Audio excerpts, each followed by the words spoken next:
आचार्य जी, आप प्रेम और प्रेमियों के बारे में इतने कठोर क्यों हैं? जब कृष्ण जी ने राधा जी से, राम जी ने सीता जी से प्यार किया, तो आप हमें क्यों रोक रहे हो? आपके वीडियो देखकर तो ऐसा लगता है जैसे आपके पास दिल ही न हो। यही मैं समझा रहा हूँ कि वास्तविक प्रेम करने के लिए कृष्ण सी और राम सी, राधा सी और सीता सी ऊंचाइयां चाहिए। वो इतने ऊंचे थे तभी उनका प्रेम सदा के लिए अमर हो गया। हर किसी के प्रेम में वो ऊंचाई, वो गहराई होती नहीं है कि उसका प्रेम किसी मूल्य का, किसी स्मरण का समझा जाए। समझो इस बात को कि तुम जैसे हो, तुम्हारे प्रेम की गुणवत्ता भी बिल्कुल वैसी ही होती है। जैसे तुम, वैसा तुम्हारा प्रेम। तो कृष्ण का प्रेम बिल्कुल वैसा ही था जैसे कृष्ण थे। कृष्ण के समूचे जीवन में और कृष्ण के प्रेम में एक मेल मिलेगा, एक साम्य मिलेगा। कृष्ण के जीवन में अन्याय का विरोध है, श्रीमद् भागवत गीता का उपदेश है, धर्म की रक्षा है, तमाम ऊंचे, अद्भुत, साहसी, अविश्वसनीय काम हैं। इसीलिए उनका राधा जी से प्रेम भी बहुत उच्च कोटि का है।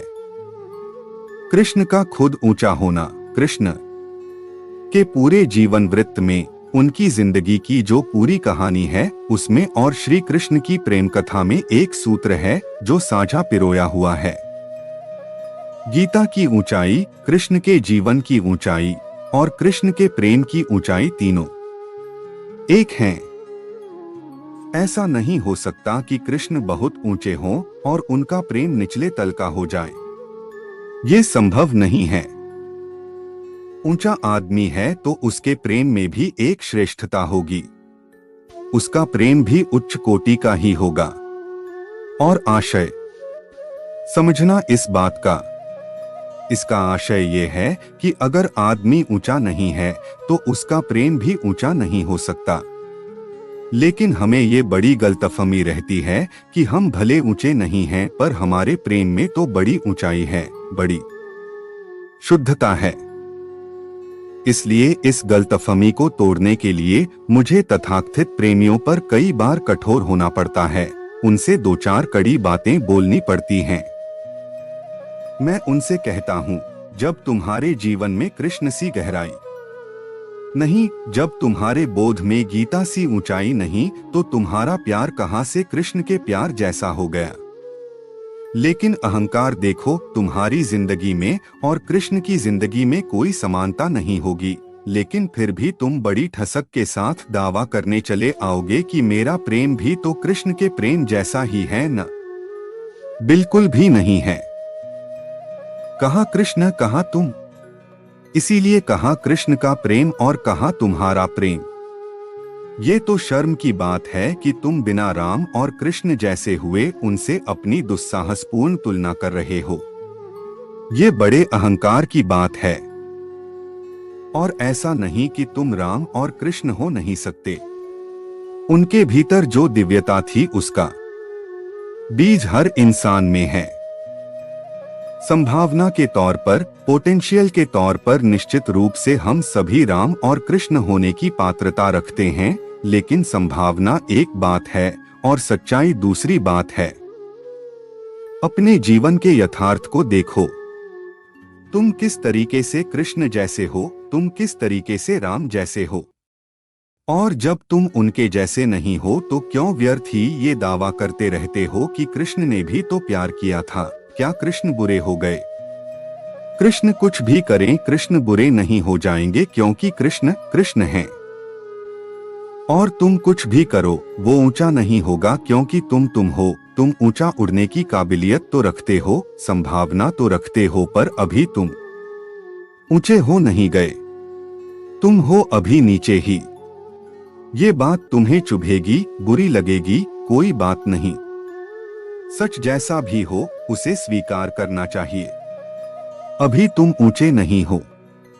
चूंकि तुम अभी ऊंचे नहीं हो, इसीलिए जिसको तुम अपना प्रेम कहते हो उसमें भी कोई ऊंचाई नहीं है, हो ही नहीं सकती। नियम है, ऊंचा आदमी ऊंचा प्रेम और बहुत मझोला साधारण औसत आदमी तो उसका औसत किस्म का प्रेम होता है।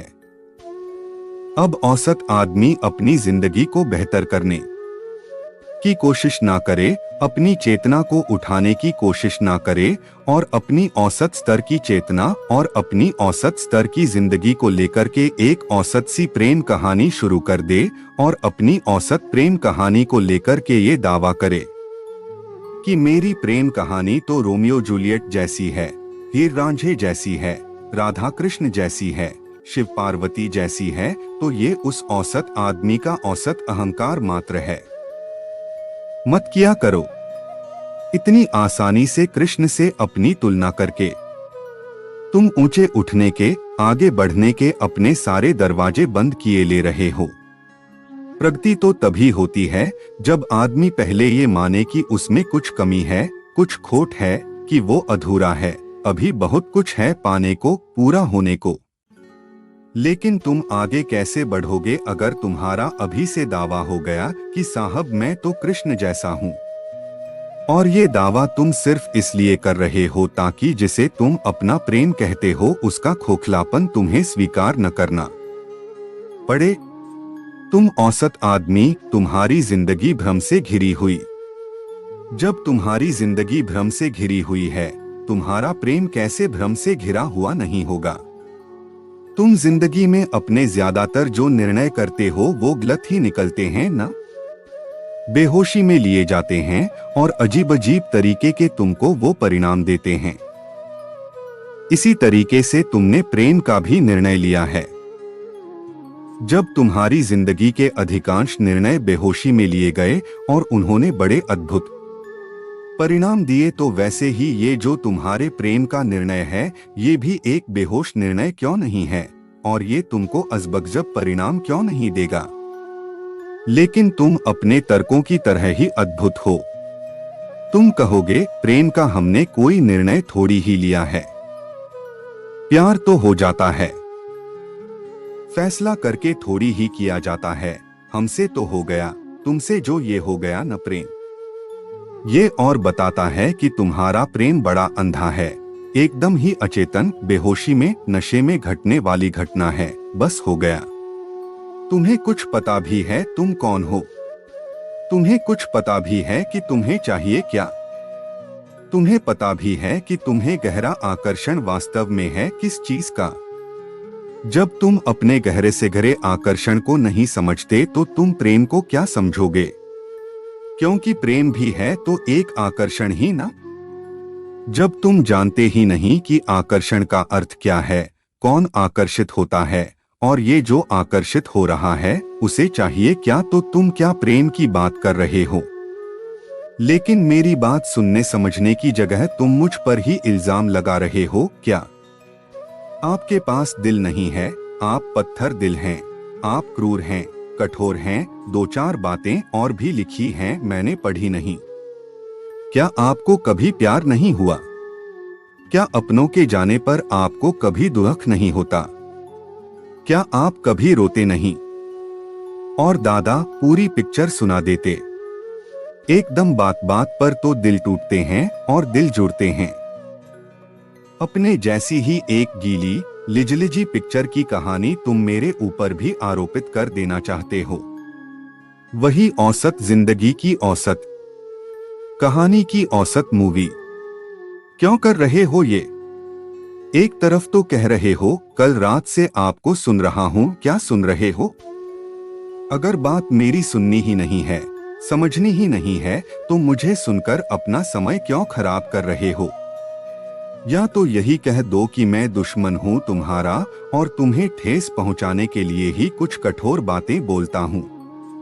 यही कह दो, ये कहकर किस्सा खत्म करो। और अगर ये मानते हो कि मेरा उद्देश्य तुमको चोट पहुंचाना, आहत करना नहीं है, साफ मन से तुम्हारी भलाई के लिए कुछ कह रहा हूं, तो मेरी मंशा को समझो।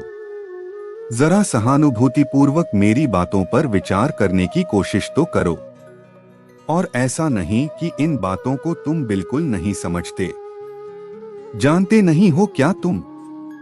अपने आसपास देखो, अपना जो व्यक्तिगत प्रेम प्रसंग होता है न, उसके यथार्थ को कबूलने में बड़ी चोट लगती है, दर्द होता है। हम इतने सच्चे हो नहीं पाते कि अपनी निजी जिंदगी में जो घट रहा हो उसकी हकीकत को डोट स्वीकार कर लें। तो चलो अपनी निजी जिंदगी को छोड़ो, आसपास के लोगों को देखो। तुम्हारे आसपास बहुत जोड़े घूम रहे होंगे या घूम चुके होंगे। उनको देखते हो तो क्या बोलते हो कि आहा हा, कितना पावन और सच्चा प्रेम प्रसंग है इनका, ऐसा कहते हो क्या?